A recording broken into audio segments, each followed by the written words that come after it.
बहुत डरावनी चुड़ैल रहा करती थी, जिसके पास ढेर सारी शक्तियां थी। वो अपने जादू से कुछ भी कर सकती थी। जंगल के किनारे बसे एक छोटे से गांव में रहने वाले लोग उस चुड़ैल से बहुत डरते थे।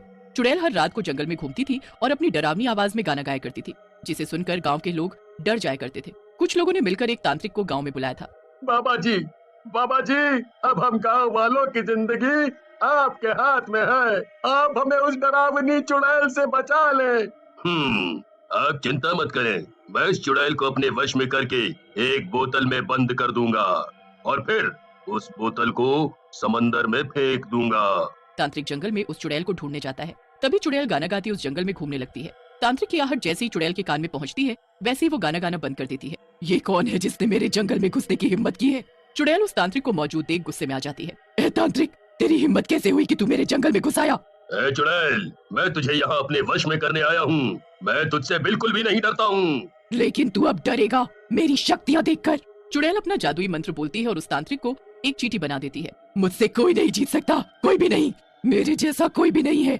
मैं ही सबसे ज्यादा शक्तिशाली हूँ। एक दिन गांव के किसी किसान का बकरा घूमते घूमते उस जंगल में चला जाता है। चुड़ैल रोज की तरह अपना गाना गाती हुई जंगल में घूम रही होती है, लेकिन तभी वो उस बकरे को जंगल में घूमते हुए देख लेती है। इस बकरे की इतनी हिम्मत जो ये मेरे जंगल में घुस आया, इसको तो मैं अभी बताती हूँ। जैसे चुड़ैल अपनी शक्तियों से उस बकरे के ऊपर वार करने वाली होती है, तभी उसकी नजरें बकरे की मासूम आंखों पर जाती है। वो देखती है कि उस बकरे के सफेद फर है, जिससे चुड़ैल उस बकरे के प्रति मोहित हो जाती है। ये बकरा कितना प्यारा है, इसकी आंखें और फर भी कितने प्यारे हैं। यही बकरा मेरे अकेलेपन को दूर करेगा।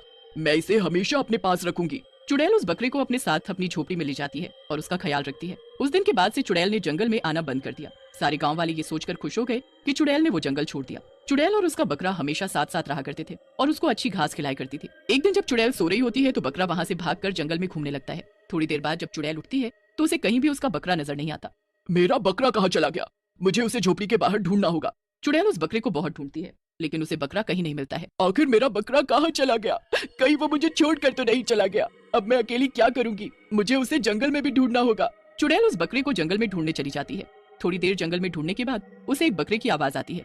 चुड़ैल जंगल के थोड़ा आगे जाती है तो वो देखती है कि उसका बकरा आराम से जंगल में खेल रहा है। तो ये जाहिल बकरा यहाँ था, मैं इसे न जाने कहाँ कहाँ नहीं ढूंढा, और ये कि यहाँ आराम से खेल रहा है। मैंने इसकी इतनी देखभाल की और ये मुझे ही छोड़कर चला गया। मैं इसे श्राप देती हूँ, इसके सफेद बाल अंधेरे जितने काले हो जाएंगे और इसकी मासूम आंखें डरावनी आंखों में बदल जाएंगी। कोई भी इसके डरावने रूप को देखकर इसके पास नहीं आएगा और ये भी मेरी तरह अकेला रह जाएगा। चुड़ैल के श्राप देने के बाद वो बकरा एक डरावना बकरा बन जाता है। चुड़ैल अपने बकरे को श्राप देने के बाद अपने आप को अपनी झोपड़ी में बंद कर देती है। अब वो श्रापित बकरा एक रात को गाँव में घूमने आता है। सारे गाँव वाले उसके रूप को देखकर डरने लगते हैं और उसे पत्थर मारकर भगाने लगते हैं। बकरा उस गांव वालों का डर देखकर बहुत उदास हो जाता है और वापस उस घने जंगल में चला जाता है। गांव वालों के बीच उस श्रापित बकरे को लेकर अफवाह फैल जाती है। हमें तो लगता है कि ये बकरा उसी चुड़ैल का भेजा हुआ है। वो चुड़ैल चाहती ही नहीं कि हम लोग शांति से जिए। पहले वो चुड़ैल, अब ये उसका डरावना बकरा इस जंगल में घूमता रहेगा। काफी सालों बाद एक सुमन नाम की शहरी लड़की सुकून की तलाश में उस गांव में ठहरने आ जाती है। सुमन बहुत ही बहादुर और साहसी लड़की थी। सुमन गांव में एक टेंट लगाकर अपनी सादगी से जिंदगी जीने लगती है। एक रात जब सुमन अपने टेंट के बाहर ठंडी हवा के मजे ले रही थी तो उसका ध्यान उस घने जंगल की तरफ चला जाता है। उसे वहाँ कुछ चमकता हुआ नजर आता है। अरे, ये जंगल में वो क्या चमक रहा है? कहीं यहाँ भेड़िया तो नहीं है? इसका पता मैं कल गाँव के लोगों से करूंगी। अभी मैं जल्दी सो जाती। सुमन सुबह जल्दी उठकर गाँव वालों से पूछताछ करने निकल जाती है। नमस्ते अंकल जी, मैं आपके आशीर्वाद से बिल्कुल ठीक। अंकल जी, मुझे आपसे एक बात पूछनी थी। अंकल, ये गांव के पास वाले उस घने जंगल में क्या है? मैंने कल रात को वहाँ कुछ चमकता हुआ देखा था, वो क्या था? बेटा, उस जंगल में कभी मत जाना। वहाँ एक बहुत डरावना श्रापित बकरा रहता है। माना जाता है कि उस जंगल में एक चुड़ैल रहा करती थी, जिससे सभी गांव वाले डरते थे। एक दिन वो चुड़ैल उस जंगल को छोड़ के चली गई, पर अपने पीछे एक श्रापित बकरे को भेज दिया। अब हर रात वो डरावना श्रापित बकरा आता है। तुम वहाँ नहीं जाना, नहीं तो वो तुम्हें खा जाएगा। सुमन को उस गांव वाले की बात अजीब लगती है, क्योंकि उसे श्राप, चुड़ैल और जादू वाली चीजों पर विश्वास नहीं था। फिर वो उस गांव वाले की बात सुनकर वापस अपने टेंट में आ जाती है। सुमन पूरे दिन उस गांव वाले की बातों के बारे में सोचती रहती है। मुझे उस गांव वाले की बात सुनकर जिज्ञासा उठ रही है। मुझे एक बार एक रात को उस जंगल में जाकर देखना होगा कि आखिर उस जंगल में है क्या। अगली रात को सुमन अपने हाथ में टॉर्च लिए उस जंगल में तलाश करने चली जाती है। आज तो मैं देख कर रहूंगी कि वो चमकदार चीज थी क्या। उस सुनसान जंगल में थोड़ी देर चलने के बाद सुमन को अपने पीछे से एक बकरे की आवाज सुनाई देती है, जिसे सुनकर वो डर जाती है। अपने हाथ से टॉर्च को गिरा देती है। ये क्या था? इतनी रात को बकरा यहाँ इस जंगल में क्या कर रहा है? सुमन पीछे मुड़कर देखती है और उसे वही चमकती हुई चीज दिखाई देती है। सुमन की डर के मारे सांस गहरी होती जाती है, लेकिन वो साहस दिखाती है और जमीन पर गिरी हुई अपनी टॉर्च को हाथ में उठाकर देखती है कि वहाँ कौन है। कौन है वहाँ?